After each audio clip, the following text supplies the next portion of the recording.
SC24 तास या YouTube चॅनलला लाईक करा, शेअर करा, सबस्क्राईब करा आणि बेल आयकॉनवरती क्लिक करायला विसरू नका। Doctor Dhole neurospine bone Ayurveda super speciality hospital सर्व प्रकारच्या मेंदूच्या, मणक्याच्या, सांध्यांच्या आणि हाडांच्या आजारावर विना ऑपरेशन प्रभावी उपचार। आजार पॅरालिसिस, मायग्रेन, पार्किन्सन्स, एव्हियन, अव्हस्क्युलर नेक्रोसिस, तसेच मानदुखी, कंबरदुखी, गुडघ्यांची झीज, मणका सरकणं, खांदे अडकणं, आमवात, स्पोर्ट्स इंजुरीज, सायटिका, तसेच मणक्यांमधील जागा कमी होणं। विशेष उपचार पद्धती पंचकर्म, नाडी परीक्षा, cupping therapy, physiotherapy, traction, acupressure, मर्मचिकित्सा, अग्निकर्म, विघ्नकर्म, तसेच ॲक्युपंक्चर, आधुनिक चिकित्सा। नमस्कार, मी डॉक्टर अमित ढोले, MD आयुर्वेदा। माझे पश्चिम महाराष्ट्र प्रथमच असे संगमनेर येथे doctor Dhole neuro spine bone Ayurveda super speciality hospital आहे। माझ्या हॉस्पिटलमध्ये panchakarma unit, x ray unit, physiotherapy unit, general ward, special room अशा सर्व प्रकारच्या सुविधा आहेत। तर एकदा तुमच्या सर्व जुन्या आजारांसाठी हॉस्पिटलला अवश्य भेट द्या। तरीही पंचक्रोशीतील नागरिकांनी आपल्या हॉस्पिटलला भेट द्यावी व एकदा उपचार घ्यावे। आपला पत्ता doctor Amit Ramnath Dhole, mobile number 96 65 86 80 09 आणि 80 07 36 00 01। Doctor Dhole neurospine bone Ayurveda super speciality hospital, ठिकाण नवीन नाशिक पुणे बायपास, राजापूर रोड, ढोलेवाडी, तालुका संगमनेर, जिल्हा अहमदनगर। संपर्क 82 61 96 76 24। घरामधील असलेल्या लग्नासाठीच्या हळदीवरनं परतत असताना अत्यंत दुर्दैवीरित्या अपघातामध्ये मृत पावलेल्या रवींद्र माळी आणि त्यांची पत्नी सोनम माळी यांच्या निधनानं संपूर्ण परिसरात शोककळा पसरली आहे। त्यांच्या कुटुंबियांना यशोधन कार्यालयाकडनं गृहोपयोगी साहित्याची मदत देण्यात आली आहे। पूनम आणि गुरु यांना देखील शैक्षणिक कार्यात मदत केली जाणार आहे। लोकनेते बाळासाहेब थोरात यांच्या मार्गदर्शनाखाली यशोधन कार्यालयाच्या वतीनं पिंपळे इथे अपघातामध्ये मृत पावलेल्या माळी कुटुंबियांची भेट घेऊन त्यांना किराणा किट आणि मदतीचा आधार देण्यात आलाय।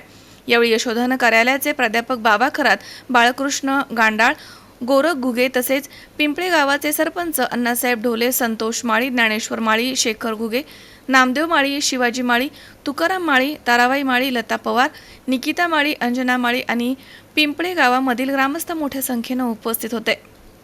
अत्यंत गरीब परिस्थिती असलेले रवींद्र उर्फ पप्पू गंगाराम माळी आणि त्यांच्या पत्नी सोनम पप्पू माळी यांचा पिंपळे जवळच अपघातामध्ये मृत्यू झाला। घरामधील लग्न समारंभाची तयारी सुरू असताना हळदीवरनं परत येत असताना काळानं त्यांच्यावरती दुर्दैवी घाला घातलाय। त्यांच्या पश्चात अवघ्या 5 वर्षाची मुलगी पूनम आणि 3 वर्षाचा मुलगा गुरु हा आहे। पूनम आणि गुरु हे पोरके झालेत। त्यांना सांभाळणारे त्यांचे आजी आजोबा हे सुद्धा दिव्यांग आहेत। या गरीब कुटुंबियांना मदत करण्यासाठी लोकनेते बाळासाहेब थोरात, इंद्रजित भाऊ थोरात यांच्या मार्गदर्शनाखाली यशोधन कार्यालयाच्या वतीनं किराणा साहित्य पाठवण्यात आलंय। त्यासोबतच मुलांच्या शिक्षणासाठी मदत करण्यात येणार आहे। यावेळी प्राध्यापक बाबा खरात म्हणालेत की आदिवासी माळी कुटुंबावरती अत्यंत दुर्दैवी वेळ आली आहे। ही लहान मुलं पोरकी झाली आहेत। यशोधन कार्यालयाच्या वतीनं त्यांना जास्तीत जास्त मदत मिळवून देण्याबरोबरच या विद्यार्थ्यांना शिक्षणासाठी मदत केली जाणार आहे। अशा संकटाच्या काळी संगमनेर तालुका हा मदतीला कायमच धावत असतो। लोकनेते बाळासाहेब थोरात यांच्या मार्गदर्शनाखाली आपला तालुका एक परिवार आहे। एकमेकांच्या सुखदुःखामध्ये सहभागी होऊन मानवतेचा धर्म जोपासण्यासाठी सर्वांनी कायम काम केलं पाहिजे असं त्यांनी म्हटलंय। तर सरपंच अण्णासाहेब ढोणे यावेळी म्हणालेत की लोकनेते बाळासाहेब थोरात यांनी कायम गोरगरिबांच्या विकासासाठी काम केलंय। माळी कुटुंब यावरती आलेल्या या परिस्थितीनंतर त्यांनी मदत पाठवली आहे। या प्रसंगी गावामधील नागरिक इथे मोठ्या संख्येनं उपस्थित होते। पिंपळे येथे 27 तारखेला एक दुर्दैवी घटना माळी परिवारामध्ये घडली। रवींद्र माळी आणि सोनल माळी त्यांचं अपघाती निधन झालं। घरामध्ये लग्नाचं वातावरण असताना, आनंद उत्सव असताना अचानकपणे असा मृत्यू झाल्यामुळे संपूर्ण माळी परिवारावर आणि पिंपळे गावावर देखील शोककळा पसरली आहे। रवींद्र आणि सोनल यांना एक मुलगा आणि मुलगी असून त्यांचं वयोगट देखील अतिशय लहान आहे, परंतु आदरणीय एकविरा फाउंडेशनच्या संचालिका अध्यक्षा आदरणीय जयाताईचे आमचे जनसेवक भुगे साहेब बोलले. त्यांनी सांगितलं की आपल्याला त्यांना मदत करणं गरजेचं आहे. त्याचप्रमाणे बाळकृष्ण गांडाळ आणि गावातले अनेक कार्यकर्ते यांच्यासमवेत आपण एसोसिएशनच्या वतीनं आदरणीय लोकनेते बाळासाहेब थोरात यांच्या वतीनं आपण त्यांना किराणा किट या ठिकाणी देण्यात आलेले आहे. परंतु मुलांचं भवितव्य घडवण्यासाठी जे काही शाळेची जबाबदारी आहे ती आपली जी शाळा कोडवाडी या ठिकाणी आश्रम शाळा आहे तिथं जर आपण टाकलं तर 10वीपर्यंत त्यांचं शिक्षण होऊन जाऊन त्यांच्या जीवनाला एक वेगळ्या प्रकारची कलाटणी मिळेल. कारण बाळकृष्ण गांडाळ देखील आमच्या विद्यालयाचा विद्यार्थी आहे आणि चांगली मुलं घडवण्याचं काम त्या ठिकाणी त्या शाळेमध्ये घडवलं जातं. तर साहेबांच्या वतीनं जयताईच्या वतीनं आपण ते निश्चित तो प्रश्न सोडू. आता प्रश्न राहिला या गावामध्ये त्यांचे आईवडील राहत आहेत तर वडिलांना डोल सुरू करावा.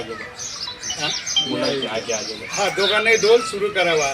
ते दिव्यांग असल्यामुळे त्या दृष्टिकोनातून त्यांना काय देता येईल त्या दृष्टीने शासनाच्या योजनेमध्ये आपण बसवण्याचा प्रयत्न करू. आपले कार्यकर्ते घोगे यांच्या माध्यमातून यशोदांच्या सहकार्यातून आदरणीय बाणसाहेब तांबडेसाहेब यांच्या सहकार्यामधून आपण त्यांच्या पाठीशी उभे आहोत. तुम्ही दुःखी व्हायचं नाही. नामदार साहेबांचं सतत आपल्या पाठीमागं पाठबळ राहणार आहे. उद्या किंवा परवा ते येऊन आपल्या कुटुंबाला देखील भेट देतील त्यावेळेस आपणही उपस्थित राहावं आणि त्यांना मार्गदर्शन किंवा सहकार्य करण्याची गरज तुम्ही सांगावी ही एक विनंती आहे.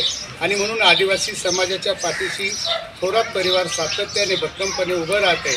कारण आता गेल्या महिन्यामध्ये जवळजवळ 7 ते 8 एक घराचं जळीत झालं. त्यात सर्व ठिकाणी आम्ही साहेबांच्या वतीनं मी बाळकृष्ण गांधाळ तिथले कार्यकर्ते आम्ही जाऊन त्यांना मदतीचा हात दिलेला आहे. कुठल्याही प्रकारची प्रसिद्धी न करता त्यांच्या सुखदुःखात सहभागी होऊन रंजना गांधळ्यांची सेवा करणारा जो काही थोरात परिवार आहे तो नेहमी आपल्या पाठीशी राहील. म्हणून माझी विनंती आहे न रडता न खचता त्या मुलांच्या पाठीशी आपण उभं राहूया आणि त्यांना पूनम आणि हे सोनल आणि रवींद्र यांचं स्वप्न जे काही अपुरं राहिलेलं आहे निश्चित त्या मुलांना शिक्षित करून उच्च पदस्थ करण्याचा आपण प्रयत्न करूया. ही साहेबांच्या वतीनं मी आपल्या सर्वांच्या वतीनं ज्या उभा आहेत त्यांना आदरांजली देतो. शावीर शेख, सी 24 तास, संगमनेर.